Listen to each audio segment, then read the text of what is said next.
आज हम लोग केवल इंट्रोडक्टरी लेक्चर लेंगे कि क्या हमें पढ़ना है और क्या नहीं पढ़ना है ना। आई होप 69th बीपीएससी का पेपर आपने देख लिया होगा। 69th बीपीएससी का पेपर आपने देखा होगा, देखा है? ये बताइए कि 68th बीपीएससी से 69th बीपीएससी कैसे अलग था। हिस्ट्री के पर्सपेक्टिव से बात कर रहा हूं मैं, बाकी की पर्सपेक्टिव से नहीं बात कर रहा। इतिहास के पर्सपेक्टिव से, वैसे भी इन जनरल बता सकते हैं कि कैसे ये पेपर अलग था, तो समझ में आए कि आपने सही में देखा है। अभी भी ऑब्जेक्टिव आ रहा है। कहने का मतलब पहले क्या होता था ना कि एक क्वेश्चन होता था और 5 ऑप्शन होते थे, है ना। 4 ऑप्शन नॉर्मल होते थे और 5वां होता था कि जिसका अगर यूपीएससी का क्वेश्चन गलत हो गया तो 5वां ऑप्शन होता था। उन्होंने अपनी सेफ्टी के लिए बना रखा था। इनमें से कोई नहीं, सब, मतलब टोटल 6 ऑप्शन होते थे पहले। लेकिन 69th में इन्होंने 4 ही ऑप्शन दिया, लेकिन हालत खराब कर दिया है सर, हालत खराब कर दिया। लिटरली बता रहा हूं मैं कि जो बच्चे बाहर निकल, मेरी तो वाइफ भी थी, तो मैंने बहुत लोगों से बात भी किया था, तो उन्होंने सच में बताया कि हालत खराब है। उसे हालत खराब होने का कारण भी है। हालत खराब होने का कारण यह है कि भाई 2 घंटे का पेपर है और क्वेश्चन आपके इतने लेंदी हैं कि यूपीएससी अगर 2 घंटे पेपर देती है तो 100 ही क्वेश्चन देती है। इन्होंने क्या किया कि 2 घंटे के पेपर में 150 क्वेश्चन दे दिया, 150 क्वेश्चन, उसमें भी 10 क्वेश्चन मैथ्स के थे। 5 तो ठीक ठाक थे और 5 हिलने लायक नहीं थे। ऊपर से इतना लेंदी पेपर है कि आपके पास मैथ्स के लिए टाइम ही नहीं है। पहले होता था 5 ऑप्शन, उनमें से कोई एक मार के निकल लीजिए। अभी भाई साहब जितने में पहले 4 क्वेश्चन आया था उसमें एक क्वेश्चन था, इतना बड़ा बड़ा क्वेश्चन था, स्टेटमेंट वाइज क्वेश्चन थे। हिस्ट्री में भी यही देखने को मिला कि स्टेटमेंट वाइज क्वेश्चन थे। हालांकि एक अच्छी बात यह थी कि यूपीएससी के प्रीवियस ईयर के क्वेश्चन थे कुछ उसमें से। अगर मान लो कि 30 क्वेश्चन एमसीक्यू आता है तो आप ये मान के रखिए कि 10 क्वेश्चन ऐसा था जो स्टेटमेंट वाइज क्वेश्चन था, है ना। और स्टेटमेंट वाइज क्वेश्चन में तो स्टेटमेंट पढ़ना पड़ेगा, साथ में ये भी पता करना पड़ेगा कि ये सही है या गलत है। इसीलिए क्वेश्चन बहुत लेंदी हो गया था, लंबा हो गया था। 150 मतलब क्वेश्चन 2 घंटे में करना इतना आसान नहीं था। बहुत सारे लोगों से जब मैंने पूछा तो उन्होंने बताया कि मेरा तो पेपर ही छूट गया। कुछ ने कहा कि हम तो आखिरी के 20-25 क्वेश्चन देख ही नहीं पाए, तो इतना लेंदी पेपर था। तो ये एक प्रॉब्लम थी। देखो हिस्ट्री में क्या इन्होंने किया कि 30 क्वेश्चन में 10 क्वेश्चन ऐसे थे जो कि यूपीएससी के प्रीवियस ईयर या इनके अपने बनाए हुए थे। अच्छा, जो यूपीएससी के प्रीवियस ईयर क्वेश्चन थे वो भी डायरेक्ट छापा हुआ नहीं था। जैसे मान लो कि यूपीएससी ने 3 ऑप्शन पूछा है, उसमें 3 स्टेटमेंट दिया है, तो 2 इन्होंने भी अपना घुसेड़ दिया, ये ले भाई तू ये भी कर। तो डायरेक्ट इमिटेशन ऑफ यूपीएससी नहीं था, वो थोड़ा घुमा फिरा के आपके सामने पेश किया गया था। तो अगर आपकी समझ अच्छी रहेगी तभी वो 10 क्वेश्चन आप कर पाते। 20 क्वेश्चन ऐसे थे जिसमें 10 क्वेश्चन तो बिल्कुल नए थे और 10 थोड़े रिपीटेड टाइप क्वेश्चन थे। कहने का मतलब ये हुआ कि अगर 30 क्वेश्चन है तो 66-70% क्वेश्चन जो था वो बिल्कुल नया था बच्चों के लिए। केवल 30% ही बच्चे जो थे पुराने, जैसे यूपीएससी बीपीएससी जो है वो किस बात के लिए जाना था कि प्रीवियस से क्वेश्चन होंगे वो रिपीट होंगे। 69th बीपीएससी में ये थोड़ा कम था और यही कारण था कि जो कट ऑफ था वो कितना था। जनरल में तो 91 था ना, लेकिन उन्होंने क्या किया था कि 3-4 क्वेश्चन जो डिलीट मारा था उसके नंबर जोड़ दिए थे उन्होंने। तो इफेक्टिव कट ऑफ जो था वो 87 ही था, 87-88। अब आप सोचिए कि 67 में जब कभी 113 नंबर कट ऑफ था, हालांकि उस समय नेगेटिव मार्किंग नहीं था। 68 में 91 नंबर कट ऑफ था और वन थर्ड, पहले 68 में 1/4 नेगेटिव मार्किंग था, 69 में 1/3 नेगेटिव मार्किंग था। उसके बावजूद क्या किया इन्होंने, कट ऑफ 87 चला गया। तो मतलब टफ होगा, वो थोड़ा टफर साइड में था। बहुत बड़े बड़े धुरंधर जो थे ना सर वो पास नहीं कर पाए 69। एक तो सीटें कम है, बहुत बड़े बड़े धुरंधर। मैं आपको एक आध ऐसे नाम बता सकता हूं जिसमें वो तैयारी भी नहीं करते हैं और वो बीपीएससी का एग्जाम देने जाते हैं 124 मारते थे जब वो निगेटिव मार्किंग में, वो क्लियर ही नहीं कर पाए थे। 80-81 के करीब आसपास सभी लोग थे। तो प्रीवियस ईयर क्वेश्चन का इंपॉर्टेंस थोड़ा कम हुआ है, लेकिन फिर भी है, ऐसा नहीं है कि आप नहीं कर सकते, समझे। तो अब सवाल उठता है कि हिस्ट्री के 3 पार्ट होंगे। एक पार्ट होता है कंसेप्चुअल अंडरस्टैंडिंग वाला, विषय के बारे में आपकी समझ कितनी है वो आपको पता करना पड़ेगा। दूसरा पार्ट होता है फैक्ट वाला, कि भैया फैक्ट कि पानीपत की लड़ाई कब लड़ी गई, कौन ऐसे शासक थे जिन्होंने किनके शासनकाल में श्रीलंका के एक राजा मेघवर्मन ने बोधि वृक्ष बनवाने के लिए भिजवाया था। ये बीपीएससी का लास्ट क्वेश्चन है, समुद्रगुप्त के कारण कार्यकाल में है। तो फैक्ट के क्वेश्चन होते हैं, उसमें कोई अंडरस्टैंडिंग नहीं है भाई। अगर आपको पता है तो बहुत अच्छी बात, और अगर आपको नहीं पता है तो क्या होगा, नहीं पता तो नहीं पता। अब बोधि वृक्ष सोचोगे तो परिकल्पना करके हाँ यही होगा, उससे काम नहीं होने वाला। पता है तो पता है, फैक्ट के साथ यही बात है। अब पानीपत की पहली लड़ाई अगर तुमको पता है कि अप्रैल 1526 में हुआ है तो हुआ है तो हुआ है। अब थोड़ी दिमाग में अच्छा पानीपत की पहली लड़ाई अक्कर बक्कर है, अच्छा 1520 भी हो सकता है, 40 भी हो सकता है। पता है तो पता, नहीं पता नहीं पता, बात खत्म। तो ये फैक्ट वाला होता है, फैक्चुअल पार्ट होता है। बीपीएससी ने इसको टोटली एलिमिनेट नहीं किया है। और तीसरा पार्ट जो तुम्हारा होता है वो होता है एमसीक्यू सेक्शन। अब देखो एमसीक्यू प्रैक्टिस करना बहुत जरूरी है, क्योंकि बहुत जल्दी में हमें आंसर लाना होता है, क्योंकि टाइम कम है। 120 मिनट में 150 सवाल, वो भी स्टेटमेंट वाइज, उसमें भी 10 क्वेश्चन मैथ के। अब उसका तो कोई एमसीक्यू होता नहीं है, कोई प्रीवियस ईयर होता नहीं पीवाईक्यू कि हाँ ये तो वही था, मोहन का प्रॉफिट 20%, ये तो सवाल रिपीटेड है, इसका आंसर 50% होगा, वो तो है नहीं। नहीं समझ रहे हो बात क्या कह रहा हूं मैं आपको। उसके लिए तो आपको एमसीक्यू प्रैक्टिस करना ही पड़ेगा। आप बात समझे कि नहीं। तो 3 सेक्शन है आपके इतिहास के, हिस्ट्री के 3 सेक्शन हो जाते हैं। क्लियर है ये चीज। अब सवाल होता है कि पढ़ाई कैसे करी जाए सर हिस्ट्री की। सर एक बात जान लो कि बिना हिस्ट्री पढ़े आप ना बीपीएससी क्लियर नहीं कर सकते। इतिहास और साइंस का इतना वेटेज है कि मजाल है कि आप हिस्ट्री के बिना बीपीएससी क्लियर कर ले, हो ही नहीं सकता। बिहार मतलब आप हिस्ट्री 30 क्वेश्चन होते हैं, आपको उसमें कम से कम 20 से 25 सवाल करने ही पड़ेंगे हर हाल में। आप सोचिए कि हिस्ट्री, साइंस और करंट अफेयर्स, इन तीनों से मिला के 90 क्वेश्चन हो जाता है। 150 में तो 90 यही हो गए। अगर कोई ढंग का बंदा होगा ना, अगर उसे कमांड होगा, तो हिस्ट्री, साइंस और करंट अफेयर और मैथ अगर कर ले वो, तो 100 क्वेश्चन तो ऐसे ही हो गए उसके। और थोड़ा बहुत इधर उधर तुक्का मारेगा तो भी 120 करके आ जाएगा, तो उसका हो जाएगा। तो ये पकड़ आपकी हिस्ट्री पे होनी चाहिए, तभी जाकर ये होने वाला है। यकीन मानिए अगर आपको 25 से कम सही है तो होना मुश्किल है।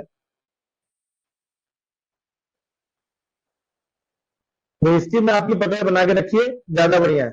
मैं इसलिए नहीं बोल रहा हूं क्योंकि मैं हिस्ट्री पढ़ा रहा हूं, इसलिए बोल रहा हूं क्योंकि भाई यही यथार्थ है, यही सच्चाई है, इसके बिना आप नहीं कर सकते। क्लियर है ये बात। अब सवाल होता है कि मटेरियल, इतिहास में कौन सा मटेरियल पढ़ा जाए। देखिए यूपीएससी से बीपीएससी थोड़ा अलग है, इस बात को तो आपको मानना पड़ेगा हर हाल में, चाहे आप इसे कैसे भी मानिए, चाहे आप रुला के मानिए, चाहे हंसा के मानिए। मेरा मानना यह है कि यूपीएससी में हिस्ट्री थोड़ा कम पढ़ना पड़ता है, क्योंकि यूपीएससी में पॉलिटिकल हिस्ट्री से सवाल नहीं आता। वो आपसे बिल्कुल भी नहीं पूछेंगे कि भाई ये बताओ कि चौसा का युद्ध कब हुआ था, उसको उससे कोई लेना देना नहीं है। उसे ये भी लेना देना नहीं है कि चौसा में हुमायूं ने शेरशाह से लड़ाई किया था, कोई मतलब नहीं है उसे। उसका मतलब होता है आर्ट एंड कल्चर से, आर्किटेक्चर से। उसके लिए ये जानना जरूरी है कि भैया शेरशाह सूरी ने 4 रोड बनवाए थे, वो रोड कहां से कहां जाता है। उसके लिए ये जानना जरूरी है कि जहांगीर के रेजिम में मेहरुनिसा ने अपने फादर के नाम पे इत्तेमाद उद्दौला का मॉस्क बनवाया था। उस मॉस्क में पहली बार टकरा दौरा इस्तेमाल किया गया था। दोनों में अंतर है दोस्त, समझे बातों की नहीं। तो जो यूपीएससी का जो हिस्ट्री होता है ना, वो ज्यादा आर्ट एंड कल्चर से रिलेटेड होता है। उनके सिलेबस में भी art and culture he mention है, इसीलिए उसको पढ़ाना आसान है, उसका हिस्ट्री छोटा है। लेकिन जब हम बीपीएससी में आते हैं तो वैसी हिस्ट्री नहीं है हम लोग को। हम लोग को आर्ट एंड कल्चर भी पढ़ना होगा, हमको पॉलिटिकल हिस्ट्री भी जानना होगा, हमको उनके कॉन्सिक्वेंसेस भी जानने होंगे, उनका परिणाम क्या है वो भी जानना होगा, तब जाके होगा। तो इसीलिए मैं मानता हूं कि बीपीएससी का हिस्ट्री थोड़ा बड़ा है इन कंपैरिजन टू यूपीएससी। तो थोड़ा डाइजेस्ट नहीं होता है, पर बात यही सही है, सच्चाई यही है सर। अगर आप यूपीएससी के लिए पढ़ते हैं तो थोड़ा हिस्ट्री इग्नोर भी मारने चलेगा, उतना ज्यादा वेटेज नहीं है। और उसमें भी क्वेश्चन ऐसे आते हैं जिसमें बहुत ज्यादा पढ़ के भी आप कुछ नहीं कर पाएंगे। उनके यहाँ बुद्धिज्म और जैनिज्म एकदम पगलाए हुए हैं वो लोग। वो भाई वो एकदम ज्यादा पगलाए हुए हैं यूपीएससी वाले, बुद्धिज्म और जैनिज्म इतने पॉजिटिव है बुद्धिज्म जैनिज्म को लेकर कि कई सारे जैनी के जो बड़े बड़े आप जो मॉन्ग वॉन्ग को बुला देंगे ना, जो फॉलोअर है उनके, वो सब उत्तर ना दे पाए, इतने पगलाए हुए हैं वो लोग। वो तो दिगंबर और श्वेतांबर की दुनिया से बाहर निकल चुके हैं। वो दिगंबर के अंदर सेमी सेट, श्वेतांबर के अंदर मूर्ति पूजिका से सवाल पूछते हैं वो लोग। तो कई सारे मॉन्क जो होते हैं, जो ऋषि मुनि होते हैं उन लोगों के, वो भी जवाब नहीं दे पाते उनका कि भैया ऐसा भी है क्या, पहली बार मालूम चला। तो कॉस्ट बेनिफिट कम नजर आता है जब आप यूपीएससी की प्रिपरेशन करते हैं इतिहास में घुसने का। लेकिन बीपीएससी में तो पढ़ना पड़ेगा सर, प्रॉपर किताब पढ़नी पड़ेगी। देखो अभी तो समय एनसीईआरटी का आ गया, आपने देखा होगा पेपर। अब तो वो लूसेंट को भी इग्नोर मार रहे हैं कि लूसेंट है, लेकिन लूसेंट का है अभी भी ठीक ठाक सवाल आ जाता है लूसेंट से। तो सवाल होता है कि मटेरियल क्या पढ़ा जाए, है ना। लेकिन मटेरियल के लिए मैं कुछ किताबें आपको बता रहा हूं, वो किताबें आप रेफर करें तो आपको उसके लिए मदद होगा।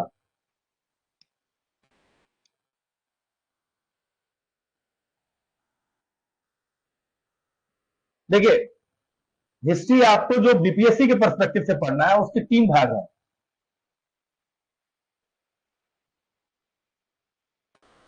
एक क्या है,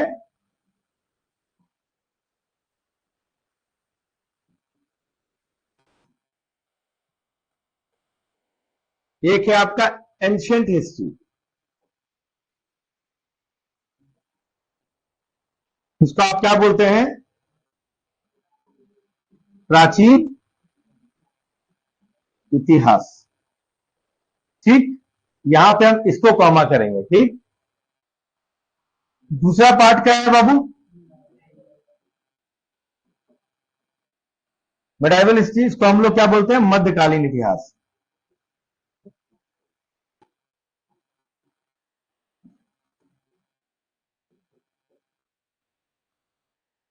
और तीसरा पार्ट क्या है बाबू, मॉडर्न हिस्ट्री, इसको हम लोग क्या बोलेंगे, आधुनिक इतिहास। पहले आपको यह पता होना चाहिए कि इसको डिवाइड कैसे करते हैं। पहले आपको यह पता होना चाहिए इसको डिवाइड कैसे किया जाता है। देखिए, इतिहासकारों में इस बात को लेकर विभेद है, लेकिन पढ़ने की सुगमता को देखते हुए, अध्ययन की सुगमता को देखते हुए, उन्होंने कुछ लोगों के डेप्थ को जो है डिवीजन मान लिया है। प्राचीन इतिहास जो है वो पाषाण काल से शुरू होता है और कब तक खत्म होता है, 712।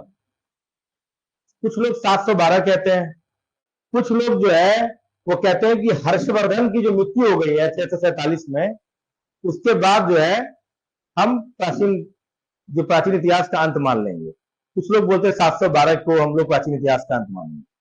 तो हम लेते हैं हर्षवर्धन की मृत्यु, हम हर्ष मतलब मृत्यु से चलेंगे, समझे बातों की नहीं। तो यहां पे क्या मानेंगे कि हर्षा पाषाण काल को क्या बोलते हैं, स्टोन एज से हर्षवर्धन, हर्षा की मृत्यु को माना जाएगा क्या, मृत्यु, यानी कि death of Harshan, Harshavardhana, death of Harsha. इसे ये हुआ कब है, 647 एडी में।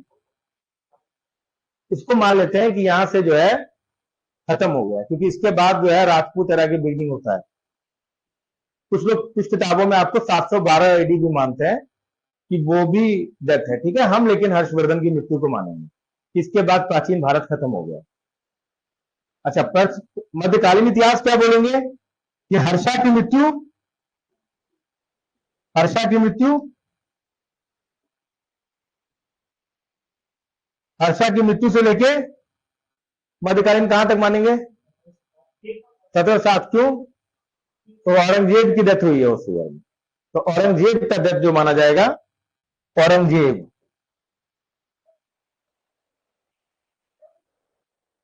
का जो डेथ है, यानी कि औरंगजेब की मृत्यु को माना जाएगा मध्यकालीन इतिहास। और आधुनिक इतिहास कब माना जाएगा, औरंगजेब के डेथ से लेके,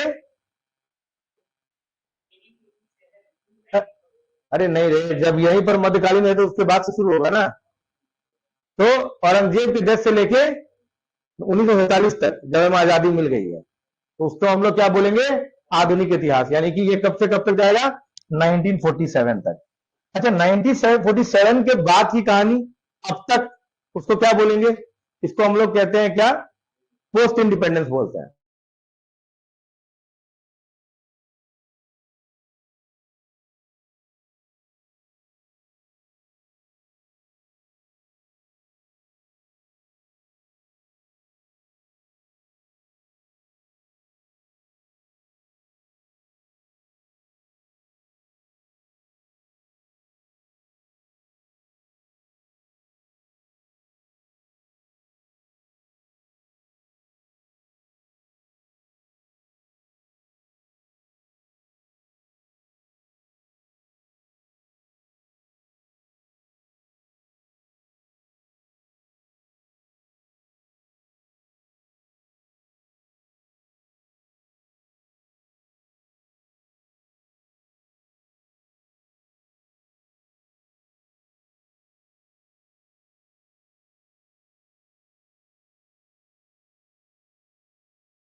कोई तरीका है? चलो इलेक्ट्रिसिटी आ गई है।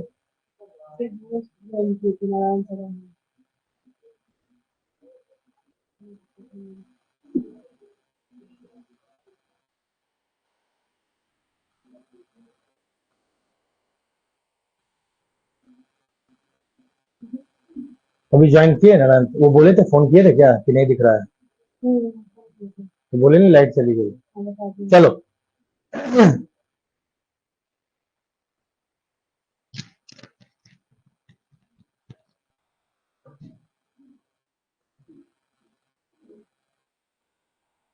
तो हमने क्या किया है सर? हम ये जाने की 3 पार्ट में डिवाइड करते हैं हम लोग, है ना? ये एक बहुत बड़ा पजल है मेरे लिए। ऐसे ही है ना यार?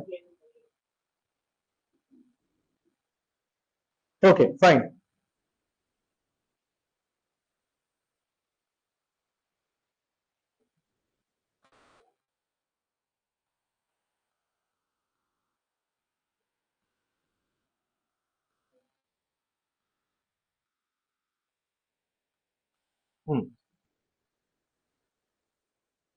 तो हम लोगों ने क्या पढ़ा था कि 3 पार्ट में हम लोग इसकी बांटते हैं। अब सवाल आता है कि सब्जेक्ट क्या होगा, मटेरियल क्या होगा जिसे हमें पढ़ना होगा। पहला है एंशियंट हिस्ट्री, किससे पढ़ना है? यानी कि प्राचीन इतिहास जो है, इतिहास हमें किससे पढ़ना है बताइए। यार आर एस शर्मा पढ़ तो सकते हो, किताब भी बढ़िया है, पर यार हमको मस्त मजा नहीं आता यार उस समय। उसमें हिंदी नहीं है, इंग्लिश में है। क्या करोगे तुम, ट्रांसलेट कर दोगे मुझे? यार आर एस शर्मा लो, आर एस शर्मा। यार नहीं यार, हम एनसीईआरटी पे रहते हैं, ज्यादा इधर उधर भागते नहीं। आर एस शर्मा की किताब लीजिए आप, समझ में आ रहा है? ये आपको हिंदी में उपलब्ध होगी, ये पुरानी एनसीईआरटी है, नई एनसीईआरटी नहीं है। अच्छा, नई एनसीईआरटी में क्या प्रॉब्लम है? उसमें दिक्कत क्या है ना, कि उसमें तुमको क्रोनोलॉजी नहीं मिलेगा। क्या मतलब वो क्रोनोलॉजी में नहीं मिलेगा? उन्होंने क्या किया, जैसे एक थीम पकड़ लिया है, सेकुलरिज्म, पंथ निरपेक्ष। अब जो जो राजा पंथ निरपेक्ष थे उनके बारे में बता देते हैं वो। बात समझेगी नहीं? तो वो थीम्स की हिस्ट्री है, वो प्रॉपर हिस्ट्री नहीं है। और हिस्ट्री क्या होता है? क्रोनोलॉजिकल साइंस होता है। आपको जो है कालक्रम में ही पढ़ना पड़ता है इतिहास को। तो अगर आप कालक्रम में इतिहास नहीं पढ़ रहे तो गड़बड़ हो जाएगा मामला। इसीलिए ज्यादा प्रेफरेबल बुक नहीं है, समझे? हालांकि पढ़ सकते हो आप लोग थीम्स के बुक, पर आर एस शर्मा ही जो किताब है आपका,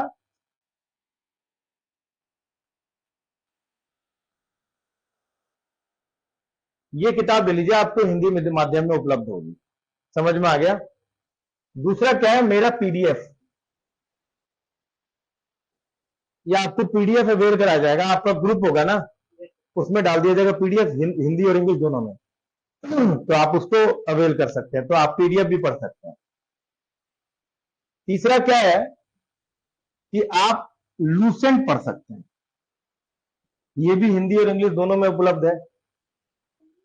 समझे बात हो कि नहीं? लेकिन लूसेंट के साथ एक बड़ी समस्या है। लूसेंट में ऐसे होता है ना सर, वो आईपीएल खेलते हैं ना, ये मारा चौका, ये मारा छक्का, उसमें कोई कॉन्सेप्ट नहीं है, वो पूरा फैक्ट है। तो लूसेंट तब तुम्हें समझ में आएगा जब तुम्हें कॉन्सेप्ट बता दिया जाएगा। ऐसे अगर आप केवल जो है, अगर बैठे और आपने सीधे कहा कि नहीं नहीं, हम हमको केवल जो है आज के बाद से जो है केवल फैक्ट पढ़ना है, तो बड़ी अलग बात है। लेकिन बिना फैक्ट आपको रटना पड़ जाएगा अगर कॉन्सेप्ट नहीं है तो डायरेक्ट इस बुक को पढ़ना अकलमंदी नहीं है। तुम ये कर सकते हो कि या तो तुम मेरे पढ़ने के बाद आर एस शर्मा पढ़ लो, ठीक है? मेरे पढ़ने के बाद, मेरे पढ़ने के बाद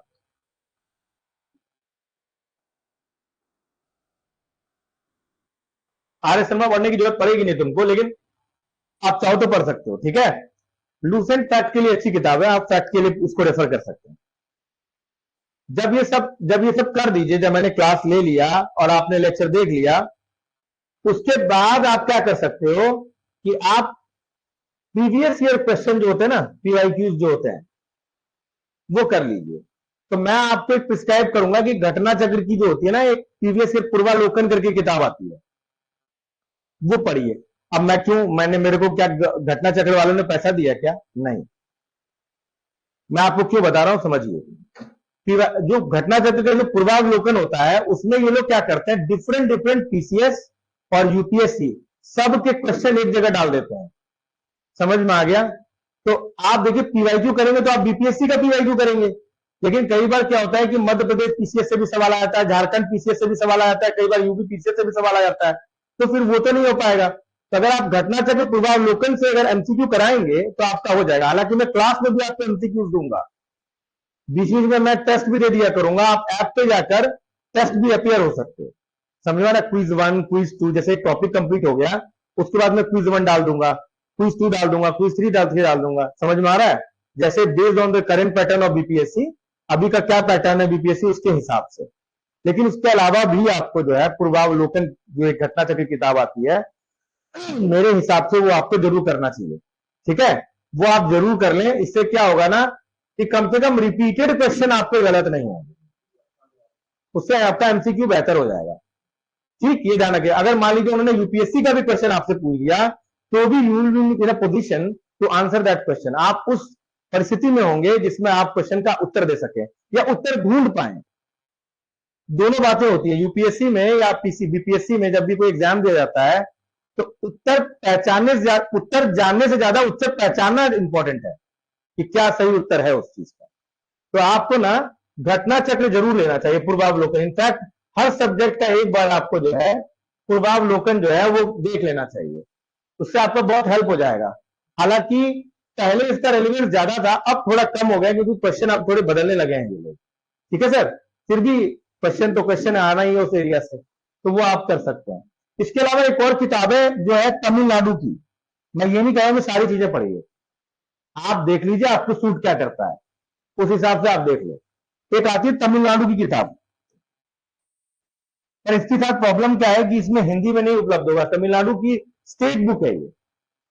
अगर कोई हिंदी माध्यम का छात्र केवल ये जानता है कि अंग्रेजी में आई एम अ बॉय या यू आर अ गर्ल ऐसे करके वाला बात सिस्टम समझता है, वो भी तमिलनाडु की उस किताब को समझ सकता है। इतनी सिंपल इंग्लिश में वो लिखा हुआ है, सीनियर सेकेंडरी लेवल की किताब है, पर उसमें भी फैक्ट फेंका गया है ऐसे ऐसे करके। तमिलनाडु का एक सेक्शन बहुत अच्छा लगता है मेरे को, साउथ इंडियन हिस्ट्री। जैसे अगर आप चेला चेरा संगमेरा पढ़ेंगे या चोला पढ़ेंगे या विजयनगर अंपायर पढ़ेंगे तो बहुत डिटेल में बताते हैं वो, क्योंकि उनकी बुक है वो, है ना, तो वो आप पढ़ सकते हैं। तो मैं आपको कहूंगा कि इसे एक बार आप रेफर कर सकते हैं, ये बहुत अच्छी किताब है। इसके अलावा सर्वोदय आईएएस का अपना भी जो है बुकलेट आता है, आप चाहें तो उसे भी रेफर कर सकते हैं, सर्वोदय आईएएस का।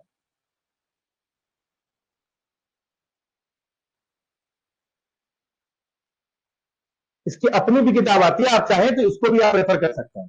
ठीक है, तो प्राचीन इतिहास के लिए ये सारी किताबें इंपॉर्टेंट है। क्या समझे? अब इनमें से आप देखिए कि आपको क्या सूट करता है और क्या देखने को मिलता है, आज ही डिसाइड कर लीजिएगा। जाइएगा घर पे, हमें क्या पढ़ना है, जैसे जैसे मैं आपको पढ़ाऊंगा वैसे वैसे आप देख लेना। समझ में आ गया? अच्छा, अब आता है मध्यकालीन इतिहास। लिख लिया आप लोगों ने? लिख लो भैया।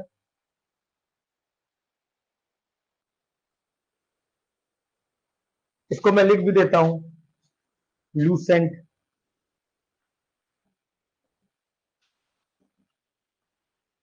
तमिलनाडु की स्टेट किताब, तमिलनाडु की राज्य पुस्तक,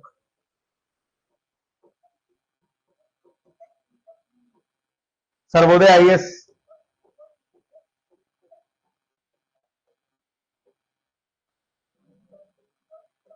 की किताब, कुछ भी पढ़ सकते हैं आप इनमें। घटना चक्र है, पूर्वावलोकन, वो देख सकते हैं आप।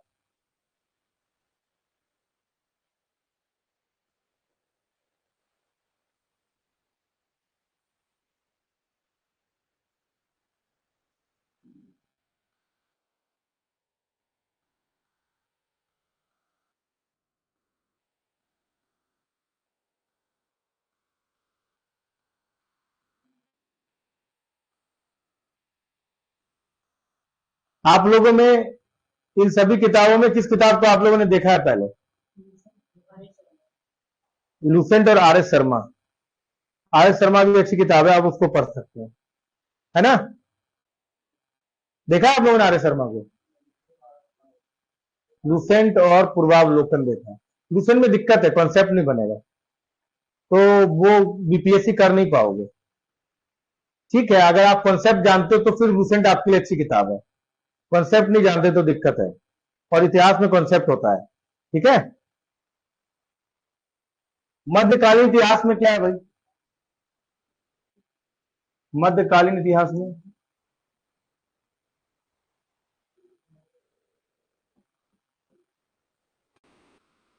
पहला क्या है भाई? Medieval history.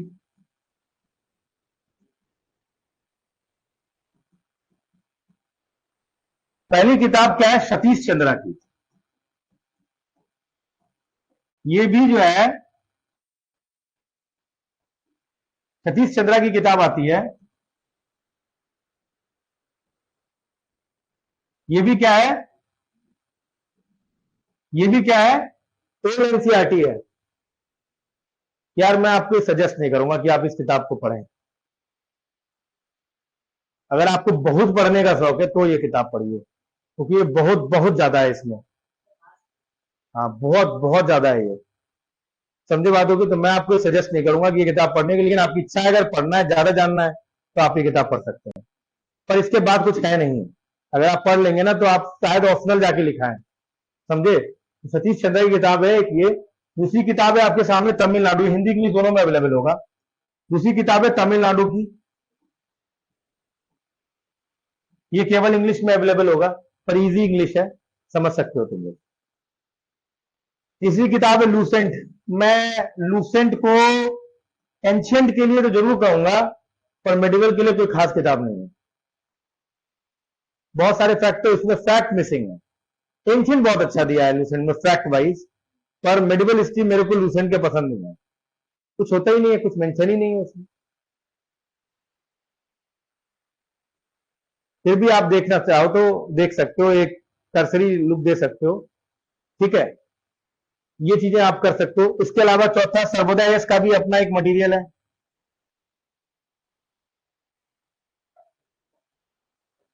वो भी आप पढ़ सकते हो। मेरा पीडीएफ है, वो भी आप पढ़ सकते हो। बेहतर मैं आपको कहूंगा कि मेडिवल हिस्ट्री में आप केवल मेरा लेक्चर देखिए,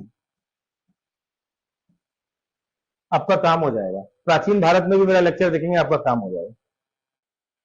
बात समझे कि नहीं? अगर आपको इतिहास पढ़ने का शौक है तो आप सतीश चंद्रा की किताब ले सकते हैं, समझे? अगर आप थोड़ा बहुत इजी इंग्लिश जानते हो तो तमिलनाडु की किताब भी बहुत अच्छी है, उसको भी आप रेफर कर सकते हैं। लूसेंट भी पढ़ सकते हैं, सर्वोदय आईएएस की किताब पढ़ सकते हैं, मेरा पीडीएफ भी पढ़ सकते हैं। आपकी इच्छा पर है, वो आप डिसाइड कर लीजिएगा कि मेरे को क्या सूट करता है। समझे? मैंने आपको सारे ऑप्शंस दे दिए हैं। लेक्चर तो देखना मैंडेटरी है, लेक्चर के बिना तो कुछ नहीं होना आपका। ठीक है, ये ध्यान लीजिएगा। मॉडर्न हिस्ट्री यानी कि आधुनिक भारत।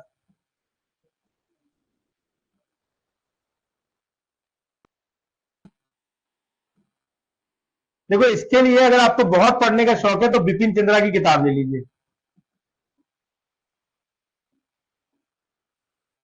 है ना? इतनी मोटी सी आती है, ब्लू कलर की किताब है वो। समझ में आ रहा है? बहुत पढ़ने का शौक है, लेकिन मैं आपको सजेस्ट नहीं करूंगा कि आपको ये किताब पढ़नी चाहिए। मेरे हिसाब से आपको एक राजीव अहिर की एक किताब आती है, आईपीएस है ये, स्पेक्ट्रम पब्लिकेशन की।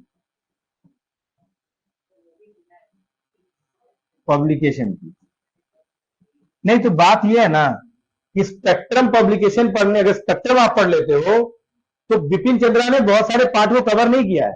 मॉडर्न हिस्ट्री के भी दो पार्ट होते हैं, एक होता है मतलब ओल्ड मॉडर्न हिस्ट्री या एंशियंट मॉडर्न हिस्ट्री, और एक होता है मॉडर्न मॉडर्न हिस्ट्री।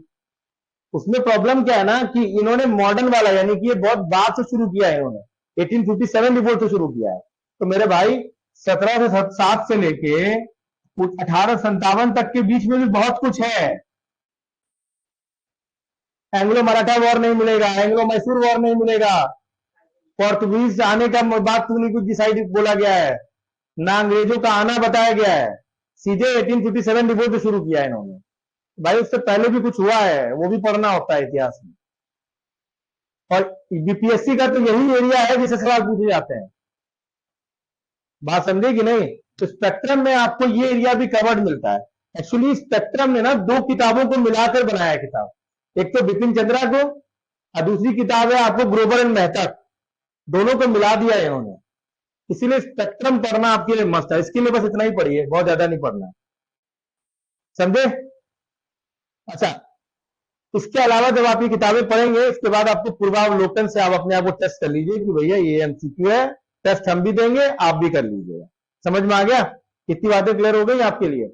ये 3 एरियाज ऐसे हैं जिसमें आपको ध्यान रखना पड़ेगा, समझना होगा, तभी जाकर बात बनेगा। Any doubt? किसी को कोई डाउट इन सब चीजों से? पूछ लो अभी।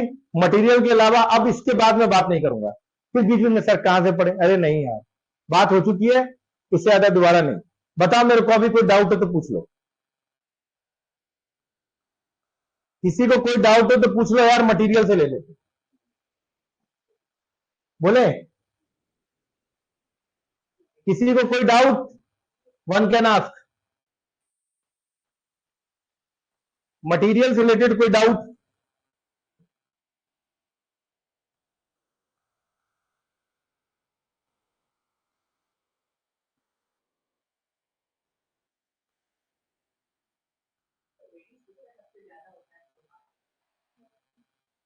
देखो बीपीएससी के हिसाब से तो ये लोग 10-10 क्वेश्चन है, तो मॉडर्न हिस्ट्री का थोड़ा ज्यादा रहता है, थोड़ा ज्यादा रहता है, मतलब थोड़ा 12, 13, 14 सवाल दे देते हैं, बाकी इन दोनों से रहता है। एक और चीज है यार, बिहार स्पेशल। ए बाबू इधर देखो,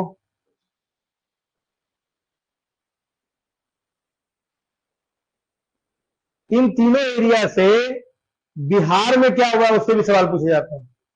अब जैसे मैं तुम्हें एक एग्जांपल बताता हूं, मान लो कि अगर हम लोग पढ़ रहे हैं नव पाषाण काल, न्यूलिथिक एज, तो बिहार में कौन सा साइट है जो नव पाषाण काल का है?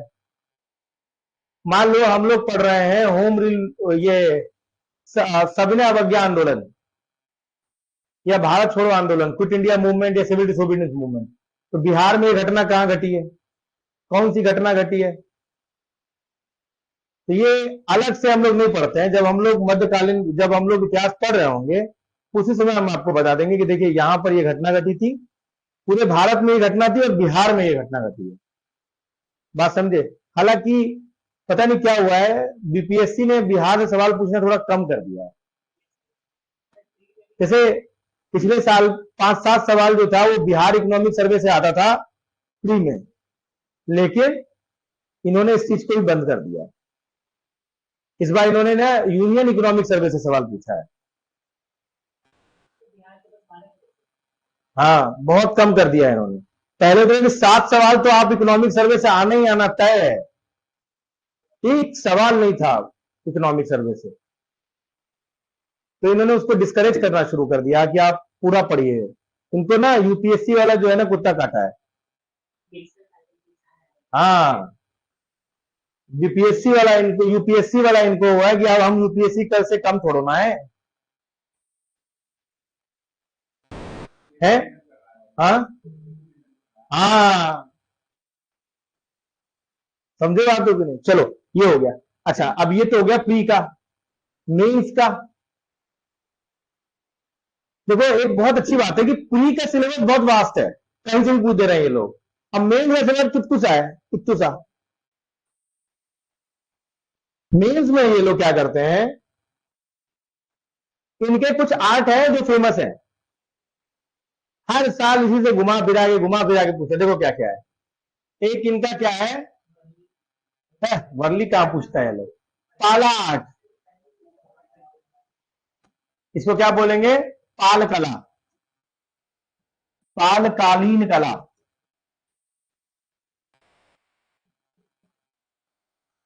एक है इनका पटना कलम।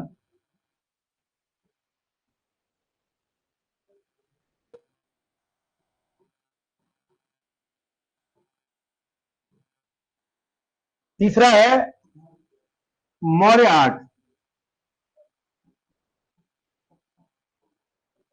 मौर्य कला। ठीक है। इसके अलावा जो बच्चे जेपीएससी की तैयारी करते हैं उनके लिए बड़ा अच्छा एरिया है ये लोग 2-3 रिवोल्ट पूछते हैं, ट्राइबल रिवोल्ट हैं कुछ, समझे? जैसे कि ये पूछते हैं मुंडा रिवोल्ट,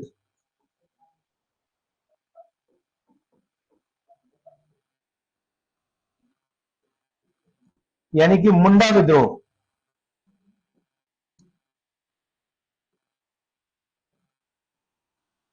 एक है संथाल, संथल रिवोल्ट,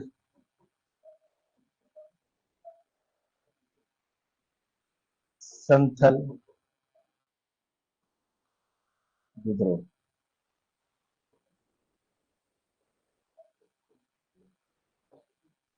बात समझा? हर साल इनसे सवाल आना मस्त है, और इस बार तो 69 बीपीएससी में 2-2 सवाल पूछ दिया। मुंडा में एक बड़ा भी छोटा भी लिखो, संताल छोटा भी लिखो बड़ा भी लिखो, समझ रहे बात होगी नहीं? हर साल एक पूछ रहे, 2-2 एक ही टॉपिक के 2-2 सवाल है। हाँ, तो ये सवाल आपको पूछे जाएंगे। इसके अलावा थोड़ा बहुत जो है ये मॉडर्न हिस्ट्री से आपसे पूछेंगे, जैसे कि ये आपसे पूछेंगे कि रविंद्रनाथ टैगोर के बारे में बताइए। रविंद्रनाथ टैगोर,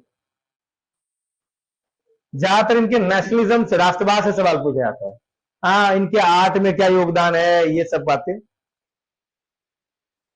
रविंद्रनाथ टैगोर।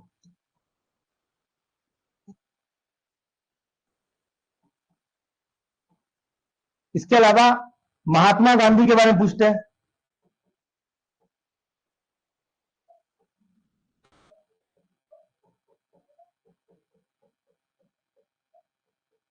इसके अलावा सुभाष चंद्र बोस के बारे में पूछते हैं। अब बात समझ रहे हो? इसका सिलेबस बहुत लिमिटेड है, हर बार इसी से घुमा फिरा के, समझे? हर बार थोड़ा बहुत एक आध सवाल इधर उधर चुटर पुटर कर दे, पर घुमा फिरा के यही सवाल आता है बार बार, इसी एरिया से सवाल पूछते ना सर। इसके अलावा ये कहीं कुछ भटकते नहीं है, बस इनका यही एरिया है। एक सवाल इन्होंने 68वां बीपीएससी में पूछ दिया था कि आप जो है नागर शैली में मंदिर निर्माण वास्तुकला के बारे में पूछा था उन्होंने, नागर शैली में, समझे बातों की नहीं? यानी कि नॉर्थ इंडियन स्टाइल, यानी कि नागरा टेम्पल आर्किटेक्चर के बारे में सवाल पूछ दिया था। 8 नंबर का सवाल था, वो पहली बार सरप्राइज था, गूगली था उन लोगों को। तो वैसे भी जब हम लोग प्री के लिए पढ़ रहे थे तो थोड़ा बहुत देखते ही उस चीज को। तो ये चीजें आपके मेंस के सिलेबस का पार्ट है। देखिए, इसके लिए कोई किताब आप रेफर मत करिएगा, मैं आपको अपना हैंड रिटन नोट दूंगा। बहुत रिसर्च करके, मैं जब वाइफ एग्जाम दे रही थी मेंस का इसी साल 69 में, तो मैंने उनके लिए बनाया था, बहुत रिसर्च करके इधर उधर उधर फलाना डिमाका से। तो मैंने क्या किया कि मैंने बढ़िया एक जो है हैंड रिटन नोट्स बना रखा है, या तो मैं उसको टाइप करवा दूंगा या मैं ऐसे ही पीडीएफ बना के आप लोगों को दे दूंगा, वो हिंदी अंग्रेजी दोनों में है। बात समझा कि नहीं? ज्यादा है टाइप करा के दे दूंगा, ताकि तुम्हारे मेरी राइटिंग को बर्दाश्त कर पाओ तुम, समझे बातों को? तो वो टाइप करवा के मैं आपको वो चीज अवेलेबल करा दूंगा, आप उसके लिए टेंशन मत लेना, पर उससे ज्यादा कुछ मत पढ़ना, कुछ नहीं आता इसके अलावा। बात समझा? क्लियर है ये चीज, है ना? अब जरा एक और बात कर लेते हैं, ये समझ गया? इसके लिए क्या मटेरियल होगा मेरा? हैंड रिटन नोट्स होगा। यकीन मानो, पटना क्या पूरे भारत में भटक लोगे, इससे ज्यादा तुमको मिलेगा ही नहीं, है ही नहीं। वो मैं पीएचडी डिग्री में जो पाला आर्ट्स वगैरह पढ़ते ना हिस्ट्री में, वहां से मैं उठा के मटेरियल उसका नोट्स बनाया था। आप कभी सोचोगे भी नहीं कि ये सभी चीजें हैं, वो सब मैंने करवाया था। तो इसका मैं क्या करूंगा, या तो मैं हैंड रिटन नोट दिलवा दूंगा, या फिर मैं इसका टाइप करवा के आपको अवेल करा दूंगा, इसकी टेंशन लेने की जरूरत नहीं है। आप क्लियर है ये चीज? इसको आप भूल जाइए, ये आपका टॉपिक कंप्लीट हो गया, समझ लिया। अच्छा, इसको मैं कवर कैसे करूंगा? जब मैं आपको मॉडर्न पीरियड पढ़ा रहा हूंगा तो भी मैं मॉडर्न आर्ट्स आपको डिस्कस कर लूंगा, उसी समय मैं आपको पीडीएफ दिलवा दूंगा। बात समझा? अच्छा, पटना कलम जब मैं पढ़ा रहा हूँ आर्ट एंड कल्चर, तभी मैं उसमें करवा दूंगा। पाला पीरियड जब मैं पढ़ा रहा हूँ मेडिवल हिस्ट्री में, उसी समय मैं आपको ये आर्ट पढ़ा दूंगा। मुंडा रिवोल्ट जब मैं आपको मॉडर्न हिस्ट्री पढ़ा रहा हूँ उसी समय आपको करवा दूंगा। मुंडा रिवोल्ट के लिए, संथाल रिवोल्ट के लिए मैंने क्या किया है, ये जो जेपीएससी वाले पेपर 2 में पढ़ते हैं ना, मैंने वहां से इनका नोट्स बना लिया है। तो झारखंड पीसीएस में जो तुम पढ़ते हो वहां से नोट बनाया, तो उससे ज्यादा कुछ नहीं है। बात समझे कि नहीं? वो खुद बहुत ज्यादा पढ़ते हैं झारखंड वाले ट्राइबल रिवोल्ट्स, उनमें तो बहुत सारे ट्राइबल रिवोल्ट्स हैं, लेकिन हमें इसमें केवल मुंडा और संथाल पढ़ना होता है। ठीक है, तो ये सारी चीजें आपको मिल जाएगा, आपको उसको टेंशन लेने की जरूरत नहीं है। अच्छा, आई होप प्रीलिम्स का तो आपको पैटर्न मालूम चल गया होगा। प्रीलिम्स में क्या है, ऑब्जेक्टिव क्वेश्चन होंगे, वस्तुनिष्ठ प्रश्न होंगे। प्रश्न है, इसको आप एमसीक्यू बोलते हैं, मल्टीपल चॉइस क्वेश्चन। क्या होता है इसमें? 150 क्वेश्चंस होते हैं, हर एक क्वेश्चन 1 नंबर का होता है और 1/3 निगेटिव मार्किंग होता है, ऑप्शन 4 होता है। क्लियर है? ये क्लियर है? किसी को दिक्कत? इसमें 140 क्वेश्चन होते हैं जनरल जीएस के और 10 क्वेश्चन मैथ्स के होता है। क्लियर है ये चीज? क्लियर है एकदम? तो प्रीलिम्स की बात तो हमने कर लिया है। अब सवाल आता है मेंस का। मेंस में क्या है? मेंस में क्या है, कितने क्वेश्चन करने होते हैं मेंस में? टोटल कितने नंबर ऑफ क्वेश्चन होते हैं? 9 होते हैं पक्का? नहीं नहीं नहीं, मैं ये नहीं बोल रहा हूं, मैं ये बोल रहा हूं कि एक पेपर जो जीएस का, ये सही बोल रहा है। हाँ, पहले मैं इनका बता देता हूं जो इन्होंने बोला है। 300 नंबर का जीएस पेपर 1 होता है, 300 नंबर का जीएस पेपर 2 होता है और 300 नंबर का आपका एसए होता है। इसके अलावा क्वालिफाइंग पेपर होता है। क्या होता है वो क्वालिफाइंग? एक होता है आपका हिंदी, वो भी शायद 300 नंबर का होता है, 100 नंबर का होता है, 100 नंबर का होता है। और जो जीएस होता है, सॉरी, जो ऑप्शनल है वो भी 100 नंबर का होता है, लेकिन ये एमसीक्यू होता है और ये दोनों क्वालिफाइंग है। इसमें ऑप्शनल में आपको जो है 40%, अगर आप जनरल है तो 40% लाना होगा, यानी 100 में 40 में भी। अब वो निगेटिव मार्किंग नहीं है, अगर थोड़ी बहुत भी समझ होगी ना, तुम जीएस के स्टूडेंट होगे तो भी क्वालिफाई कर जाओगे। समझे बात होगी नहीं? तो इसमें इतनी हेडेक लेने की जरूरत नहीं है। कोई भी अपने आप में जिसको तुम कंफर्टेबल लगते हो वो टॉपिक पकड़ लेना, तुम्हारा क्लियर हो जाएगा। मेन है आपका जिस पर मेरिट बनता है वो ये 3 है, समझे? अब पहले सुनो, पहले जो सवाल बनता था, जैसे मान लो कि जीएस पेपर 1 है, उसमें पहले क्या होता था कि 38 नंबर के 6 सवाल आते थे और 36 नंबर के 2 सवाल आते थे। गलत बोल रहा हूं, सही बोल रहा हूं? जोड़ोगे तो तुम्हें कितना आ रहा है? 38 को 6 से मल्टीप्लाई करो तो तुमको टोटल 300 आ जाएगा, है ना? पहले ये होता था, अभी भी यही होता है, अभी भी यही हो रहा है कि 38 नंबर के 6 सवाल हैं और 36 नंबर के 2 सवाल हैं। लेकिन अब मामला और दुनिया बदल गई है। क्या बदला है सर? ये सबसे बड़ा चैलेंज है सर। अभी कितना बड़ा चैलेंज है मैं आपको बताता हूं। क्या है कि मान लो ये जीएस पेपर 1 है, इसके 3 सेक्शन है, section A, section B, section सी।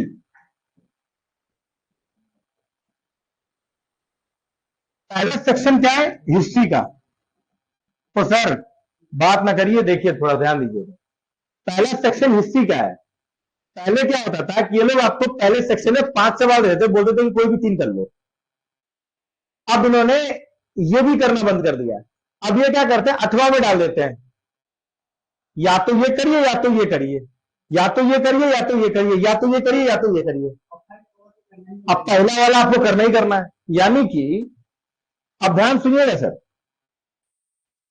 अब क्या किया इन्होंने कि पहला क्वेश्चन, दूसरा क्वेश्चन, तीसरा क्वेश्चन। दूसरा क्वेश्चन 38 नंबर का होगा तीसरा क्वेश्चन 38 नंबर का होगा। अब पहला क्वेश्चन जो होगा उसमें आपको 5 क्वेश्चन दिए जाएंगे, जिसमें 8 नंबर के 3 सवाल होंगे और 7 नंबर के 2 सवाल होंगे। यानी कितने सवाल हो गए पहले में? 5 क्वेश्चन हो गए, हो गए, समझे? और 38 नंबर के एक सवाल और 38 नंबर का ये, इसमें तुमको 2 क्वेश्चन दिए जाएंगे अथवा में। अथवा मतलब क्या होता है? और या तो ये करिए या तो ये करिए। इसमें भी 2 सवाल दिए जाएंगे, या तो ये करिए या तो ये करिए, बीच में अथवा डाल दिया जाएगा। अब ऐसा है कि आप ऐसा नहीं कर सकते कि ये 2 कर लिया ये नहीं करेंगे, नहीं, ये कंपलसरी है, इसमें कोई अथवा नहीं है।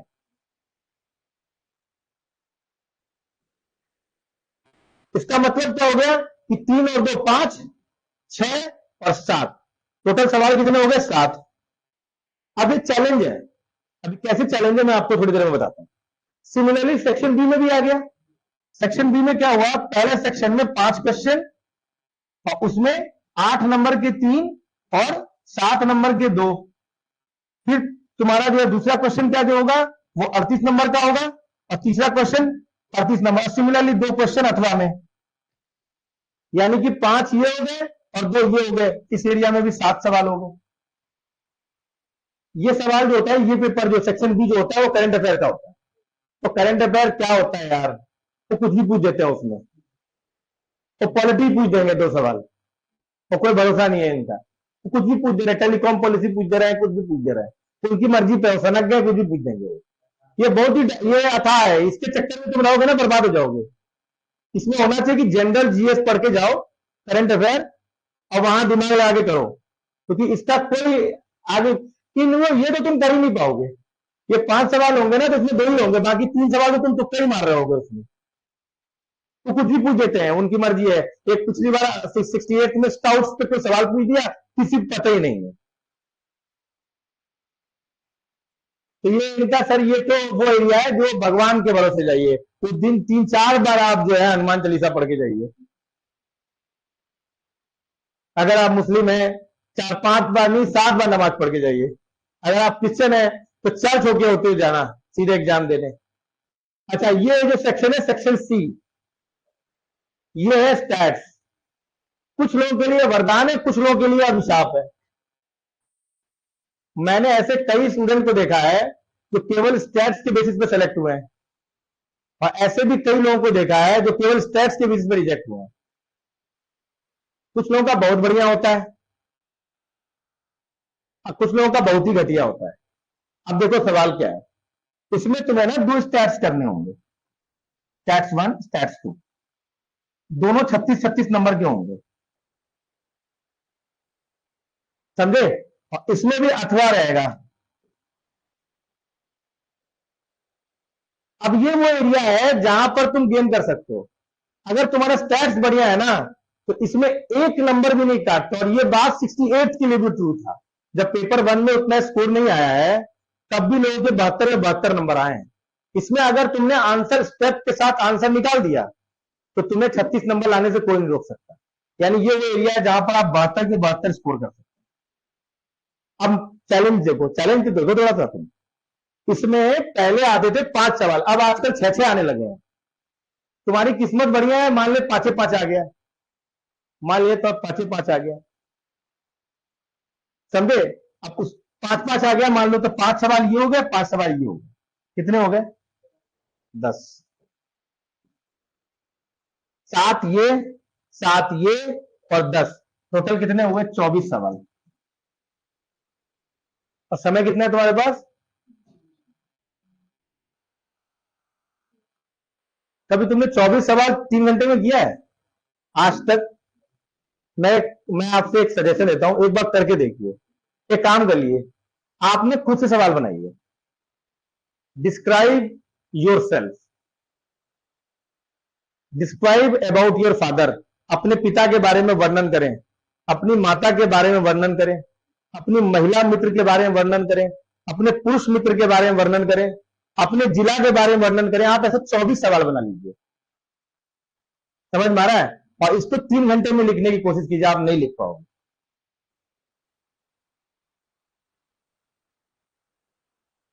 मेरी बात अगर नहीं मानोगे ना तो ये काम कर लेना, आज घर पे जाके कर लेना, आप 24 सवाल नहीं कर पाओगे। किया है सर आपने?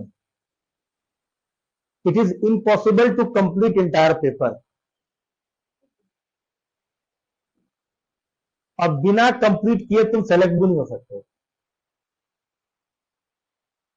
इम्पॉसिबल कहना गलत है, बहुत कठिन है। जो बच्चे इस बार एग्जाम दिए हैं उनसे जरा एक बार बात करो कि तुम्हारा पेपर कंप्लीट हुआ है, तुमको 10 में 8 बच्चे कहेंगे मेरा नहीं हो पाया। पेपर 2 तो हुआ ही नहीं है। पेपर 2 तो लोगों ने सवाल ऐसे छोड़ के आए ना कि पूछो मत। पेपर कंप्लीट होना बहुत कठिन है। इसका सबसे एकमात्र सलूशन यह है कि आप क्या करिए, आंसर राइटिंग प्रैक्टिस कीजिए। मतलब आपकी आंसर राइटिंग इतनी ज्यादा होनी चाहिए कि आप में सोचने की क्षमता और लिखने की क्षमता में क्या होना चाहिए, तारतम्य आ जाए, सिंक्रोनाइजेशन क्रिएट हो जाए। सिंक कहते हैं, सिंक कर दिया। आप सोच रहे हैं लिख रहे हैं, सोच रहे हैं लिख रहे हैं, एक पॉइंट जब आप लिख रहे हैं तो अगला पॉइंट आपको पहले आइडिया में आ जाना चाहिए। वो तब होता है मैम जब आपने बहुत प्रैक्टिस किया है। इतना आसान नहीं है जितना मैंने बता दिया आपको। 24 सवाल, वो भी मैथ्स मिला के, बहुत टफ है। अगर आंसर गलत हो गया तो वो 0 देते हैं सीधे। उनका कंडीशन यही है कि आंसर तो हम तब चेक करेंगे जब आपका आंसर आया हो, वो क्वालिफाइंग है, समझ लो। अगर आंसर 8 आया है, तुम्हारा पूरा प्रोसेस सही है, पर आंसर था 7, आ गया 8, वो काट देंगे। 0 मिला है इस बार, 0।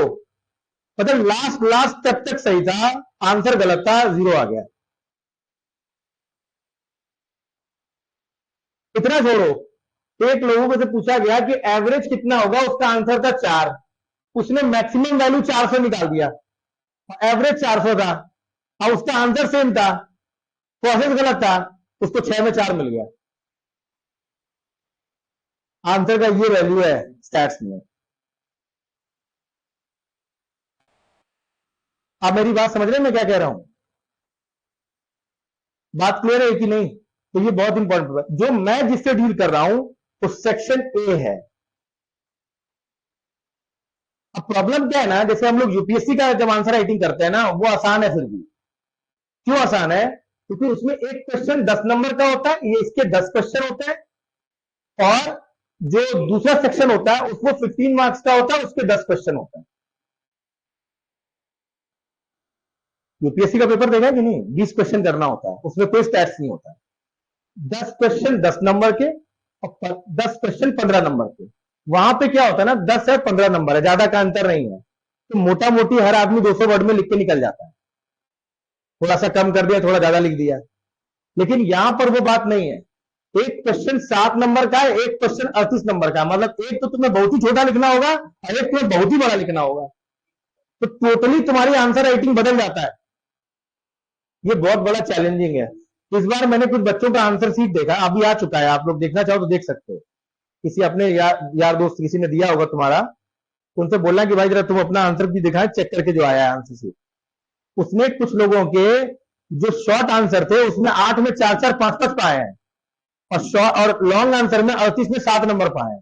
क्यों? क्योंकि उसे शॉर्ट आंसर लिखना आता है, लॉन्ग आंसर लिखना नहीं आता। कुछ लोगों के लॉन्ग में बहुत नंबर आए हैं और शॉर्ट में नहीं लिख पाए। लेकिन शॉर्ट में अगर नहीं भी लिख पाया तो कुछ तो लिखा होगा आपने, तो हो सकता है 7 में आपको 2 या 3 नंबर मिल जाए। और 38 में अगर आपको 17 से 20 चाहिए, उसके लिए आपको प्रैक्टिस करनी पड़ेगी, वो भी ऐसे क्वेश्चन जैसा लिखने की। इसीलिए मेरा सजेशन यह है कि आप पहले लॉन्ग की प्रैक्टिस करें, शॉर्ट आप लिख लोगे। क्लियर है ये चीज? क्लियर है ये चीज? चलिए, हमारा काम हो गया। अब हम प्री और मेंस डिस्कस कर चुके हैं। अब हम अपने टॉपिक पे आते हैं फटाफट।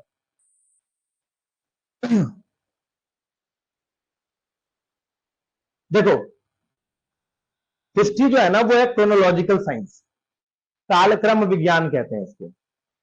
इसका मतलब ये होता है कि हर कुछ यहां पे कालक्रम में चलता है, समय के साथ चलता है। ठीक है? तो टाइम बहुत इंपॉर्टेंट है। तो हिस्ट्री में तुमने देखा होगा कई जगह पर बीसी लिखा होता है, ईसा पूर्व, और कई जगह पर ईस्वी लिखा होता है, एडी, एनो डोमिनी। समझे बात हो कि नहीं? तो फटाफट ये कर लेते हैं, क्योंकि ये बार बार में दिक्कत करेगा आपको कि ये क्या है। मैं जब बोल दूंगा 18th सेंचुरी एडी या 18th सेंचुरी बीसी, उसमें क्या क्या मतलब होता है वो जरा देख लेते हैं एक बार। देखो मान लो ये वो साल है जब ईसा का जन्म हुआ। ईसा को जानते हो, जीसस क्राइस्ट को। जीसस क्राइस्ट मान लो एक गॉड माने जाते हैं क्रिश्चियनिटी में, समझ में आ रहा है। इस्लाम में ये एक प्रॉफिट है, समझ में आ गया, ईसा मसीह जिसको हम लोग कहते हैं इस्लाम में। और क्रिश्चियनिटी में ये गॉड है। अब प्रॉफिट और गॉड में थोड़ा अंतर होता है।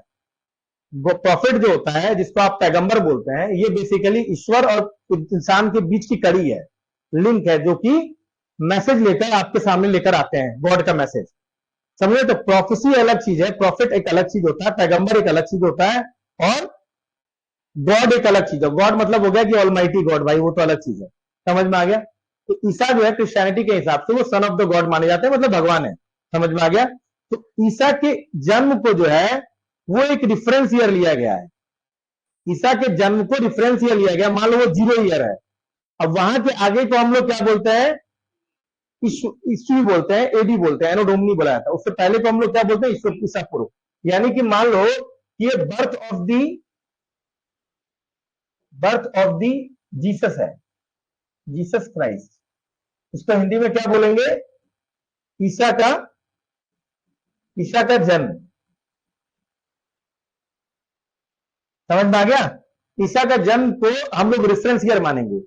इससे पहले जो घटना घटी है, इसके बाद जो घटना घटी है, इसको हम लोग बिफोर क्राइस्ट बोलते हैं, शॉर्ट फॉर्म में बीसी बोलते हैं, या इसे हम लोग बोलते हैं ईसा पूर्व। क्या बोलते हैं बाबू, ईसा पूर्व, ठीक है सर।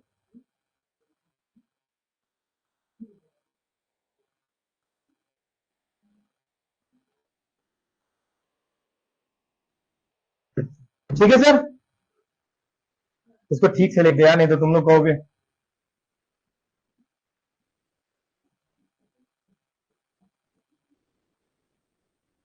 क्या बोलते हैं बाबू जी, बिफोर क्राइस्ट, बीसी या ईसा पूर्व। क्यों बोला ईसा पूर्व इसको, क्यों, अरे ईसा के जन्म से पहले की बात है। इसको क्या बोला जाता है, इधर वाले को एनो डोमिनी, इसको एडी बोलते हैं हम लोग, या फिर ईस्वी बोलते हैं इसको। क्लियर है ये चीज, क्लियर है ये चीज। अब मैं एक काम करता हूं, आज के इस साल में आते हैं 2024 में, 2024, समझ में आया है ना। यानी ये अभी हम लोग यहां पर हैं, आगे जाएंगे तो आगे बात होगी, ठीक। अच्छा, ये चीज हो गया। अच्छा, मान लेते हैं कि यहां हमने रख लिया 500 एडी, 1000 एडी, 1500 एडी और 2024, ये कर लिया। अच्छा, मुझे ये बताइए सारा एडी में है, इसको हम लोग हिंदी में कैसे लिखते हैं, ईस्वी ऐसे करके, ठीक। इसको हम लोग हिंदी में कैसे लिखेंगे, ऐसे,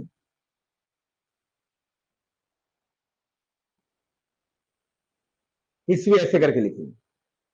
अब मुझे ये बताओ कि तुम चूंकि इस साल में हो, तो तुम्हारे लिए नवीनतम घटना कौन सी होगी, या सबसे नई घटना कौन सी होगी 2024 के हिसाब से। 1500 नया है या 1000 नया है,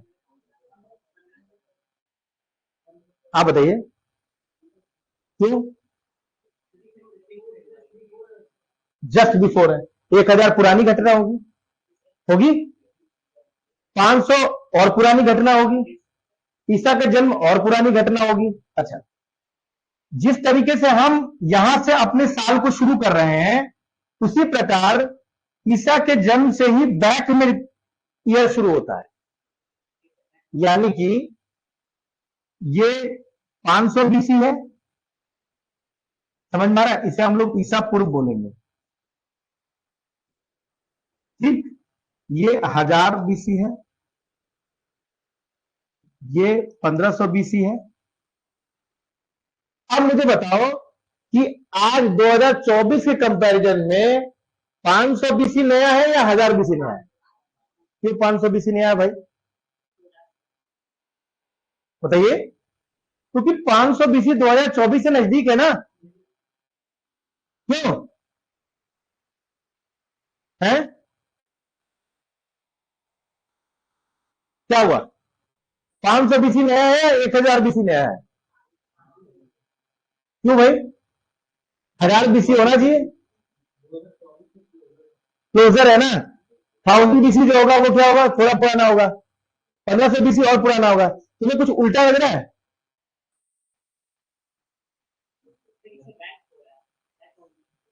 जब तुम एडी में आते हो तो जो बड़ा नंबर होता है वो नया होता है, लेकिन जब तुम बीसी में आते हो तो छोटा नंबर नया होता है।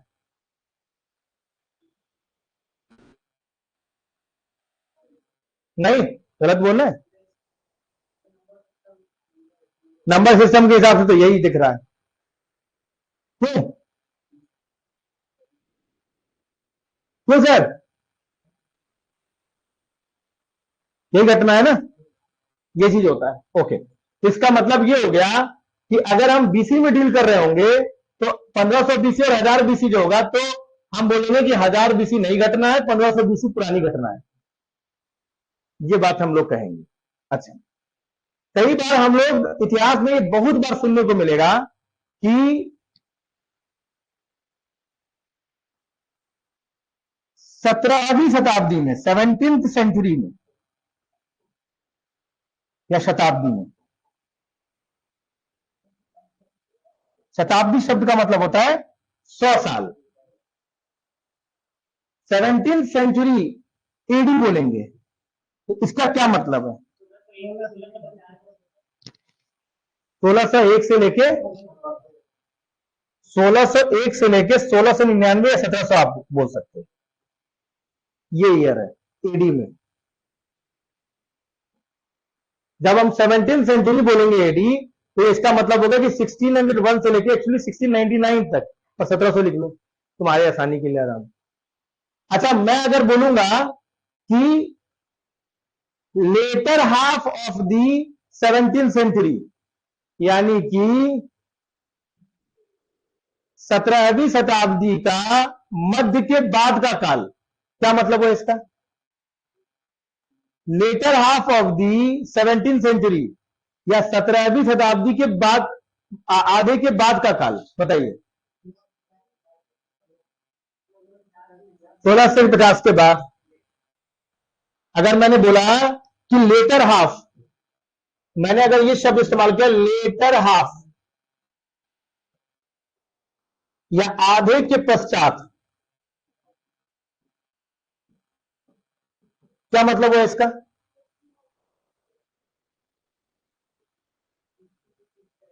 सभी लोग बताओ यार। इसका मतलब यह कि 1650 से लेके 1700 तक की बात हो रही है। हाँ, अगर मैं बोलूं कि 17वीं शताब्दी के अंत का काल, तो किसके बारे में बात हो रहा है? या एंड ऑफ द, या closing of the 17th century, इसका मतलब 1690 से लेकर 1700 की बात हो रही है।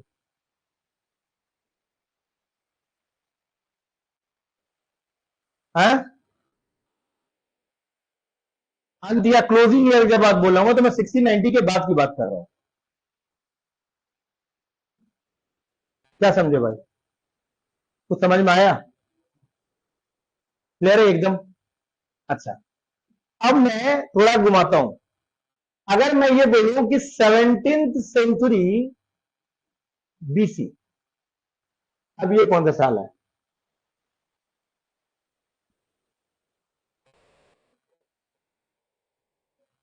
ईसा पूर्व की बात हो रही है, 17वीं शताब्दी ईसा पूर्व। इसको लिखोगे कैसे? 1700 बीसी क्यों? बिल्कुल सही बोला तुमने। इसका मतलब क्या हुआ कि 1700 बीसी से लेके 1601 बीसी, ऐसे लिखेंगे, ऐसे लिखेंगे।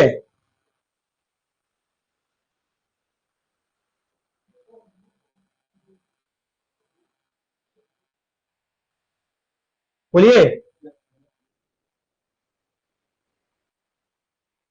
तो उल्टा लिखेंगे 1601 बीसी से लेकर 1700।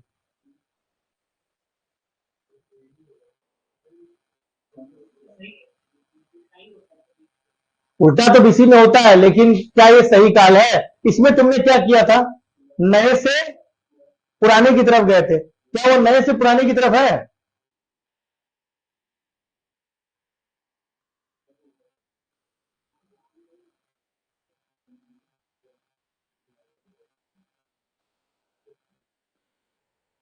खैर कोई बात नहीं, आप समझ गए हो ना 17वीं सेंचुरी क्या है। कायदे से होना वही चाहिए था। नए से पुराने की तरफ जब तुम जाओगे तो नया क्या है? 1700 बीसी और 1601 बीसी में नया कौन सा है? 1601, तो वही काल आ जाता है। यहां पे भी तो तुमने नए से पुराने की तरफ गए हो ना? नहीं, यहां तुम नए से पुराने की तरफ नहीं गए हो, पुराने से नए की तरफ गए हो। तो वहां पर भी तुम पुराने से नए की तरफ जाओगे ना, तो वही होगा। समझे बातों की नहीं? तो इसीलिए पलट देते हैं हम लोग बीसी में। नहीं समझी जी? 17वीं सेंचुरी एडी में तुमने क्या लिखा? ये क्या है? पुराना है। और ये क्या है? नया है। 1700 बीसी में ये क्या है? पुराना है। और ये क्या है? नया है। एकदम सही है, पलट देते हैं हम लोग बीसी में। नहीं समझा? बिल्कुल समझा, मामला समझ गए। अच्छा, इतिहास में कई बार क्या होता है कि हिस्ट्री में कई बार हमको ना एग्जैक्ट डेट पता नहीं रहता है बहुत चीजों के। तो इतिहासकारों में कंफ्यूजन हो गया कि भाई उसमें करे क्या। जैसे मैं तुम्हें बहुत सारी चीजें बता सकता हूं जिसका सही डेट पता नहीं है, एग्जैक्ट डेट नहीं मालूम है कि क्या हुआ। जैसे रामायण कब हुआ होगा, नहीं पता एग्जैक्ट डेट। महाभारत का युद्ध कब हुआ होगा, नहीं पता नया डेट। अच्छा, आर्यंस कब आए होंगे, नहीं पता एग्जैक्ट डेट। बहुत सारी चीजों के हमें डेट पता नहीं है। तब जो है इंडस वैली सिविलाइजेशन डिक्लाइन हुआ होगा, नहीं पता। तो अब ऐसे केस में क्या लिखे? तो ऐसे केस में इतिहास में एक शब्द इस्तेमाल किया था, उसे हम लोग कहते हैं सिरका।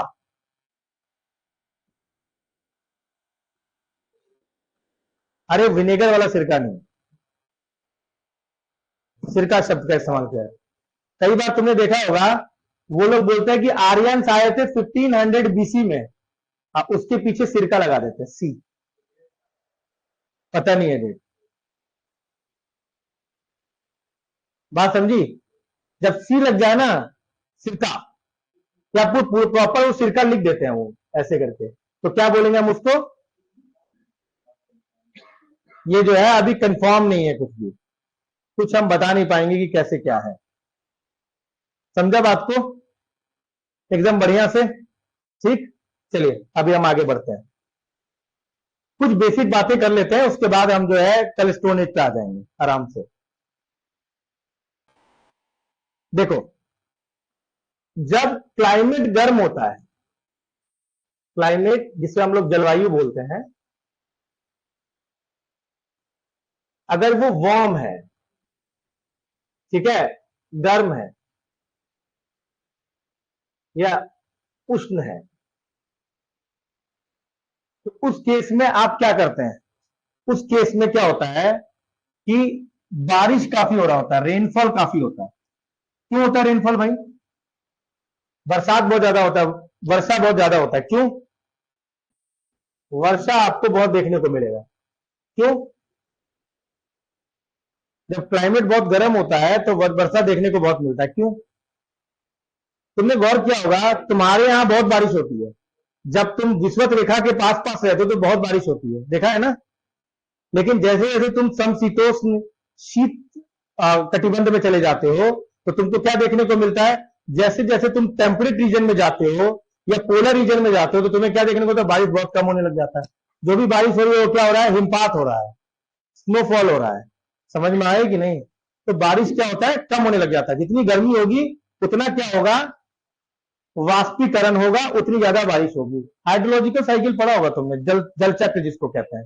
क्या होता है उसमें, उसमें तुम्हारा मान लो कि कोई वाटर रिसोर्स है, वहां से वाष्पीकरण होना शुरू हुआ, इवेपोरेशन हुआ, उससे बादल बने, मेघ निर्माण हुआ, उसके बाद क्या हुआ, रेनफॉल होने लगा। Evaporation, cloud formation and there is a precipitation. समझ में आ रहा है, ये देखने को हमें मिलता है। तो जब भी गर्मी ज्यादा होगी वहां बारिश ज्यादा होगी। अगर बारिश ज्यादा होगी तो क्या होगा, पेड़ भी ज्यादा होंगे, वो भी ज्यादा होंगे, यानी वहां पर वेजिटेशन बनेगा,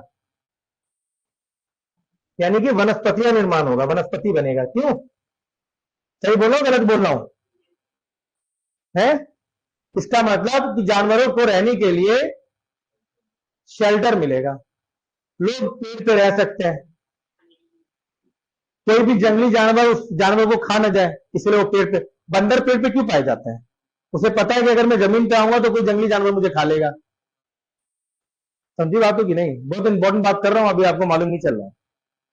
लेकिन जैसे जैसे क्लाइमेट आपका कूल होगा, शीत शीत होगा, शीतकालीन होगा, या शीतकाल की तरफ जाएंगे हम लोग, तो क्या होगा, बारिश कम होगी, रेनफॉल कम होगा, और ट्रीज वगैरह कम होने लग जाएंगे। ट्रीज जो है वो धीमे धीमे क्या हो जाएगा, वो ग्रास में कन्वर्ट होने लग जाएंगे, यानी ट्रीज जो है वो ग्रासलैंड में कन्वर्ट होने लग जाएंगे। सही बात है?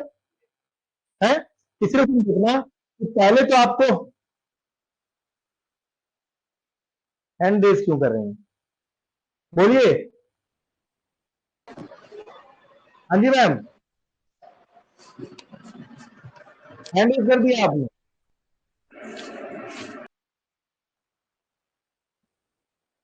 समझे बात को। तो जब काल शीत होगा तो क्या होगा, उष्ण जलवायु,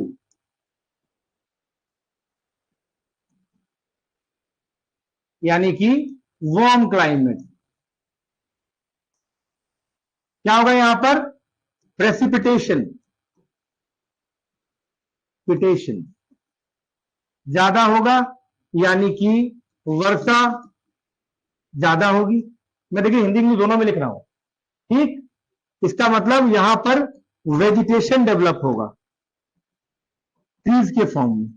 सही बात है, वनस्पतियां आएंगी आएंगी पेड़ के फॉर्म में।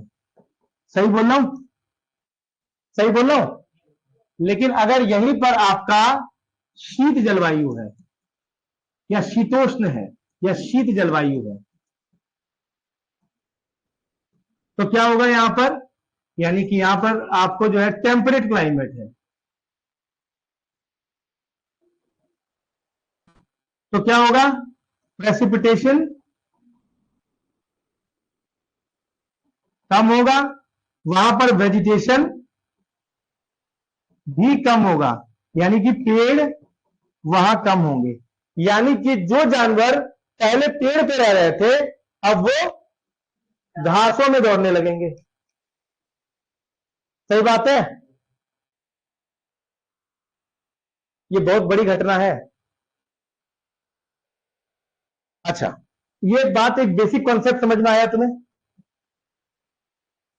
अब मेरा एक सवाल का उत्तर दो कि जियोलॉजिकल टाइम स्केल में अगर आप भौगोलिक काल देखें, कालक्रम में,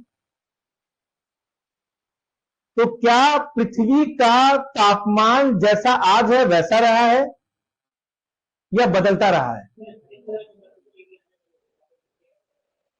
नहीं नहीं, मैं आपको पृथ्वी के, भारत में पटना का बता पूछ रहा हूं। अगर हम भौगोलिक कालक्रम में देखें, जियोलॉजिकल टाइम स्केल में देखें, तो क्या आज से 10 लाख साल पहले वही तापमान था जो आज है? पहला तो हमें समझ में आता है कि ग्लोबल वार्मिंग हो रहा है, वैश्विक ताप बढ़ रहा है, बढ़ रहा है कि नहीं सर? तो तो जो आप भौगोलिक कालक्रम में देखेंगे तो क्या सेम टेम्परेचर रहा है? नहीं रहा है। हमेशा क्या रहा है? टेम्परेचर बढ़ा है, तापमान बढ़ा है, कम हुआ है, तापमान बढ़ा है, कम हुआ है। यह भौगोलिक कालक्रम में हमेशा चलता रहा है। इसी तरह जैसे हम लोग आज जो जिस एज में चल रहे हैं उस एज को हम लोग कहते हैं हलोसीन। क्या बोलते हैं? हलोसीन। ये वैश्विक ताप का काल है। इसमें क्या हो रहा है? वार्मिंग हो रही है। इस हलोसीन से पहले का जो काल था वो क्या था? प्लिस्टोसीन। उसमें तापमान क्या था? घट रहा था। उसे शीतकाल हम लोग कहते हैं। तो इसका मतलब यह है कि शीतकाल में पेड़ कम होंगे और आज के टाइम में पेड़ ज्यादा है। और शीतकाल से पहले यानी कि प्लिस्टोसीन से पहले पेड़ ज्यादा रहे होंगे। समझे बात हो कि नहीं? इतनी बात आपको समझ में आ गई। इससे आगे हम लोग कल पढ़ेंगे। ठीक है।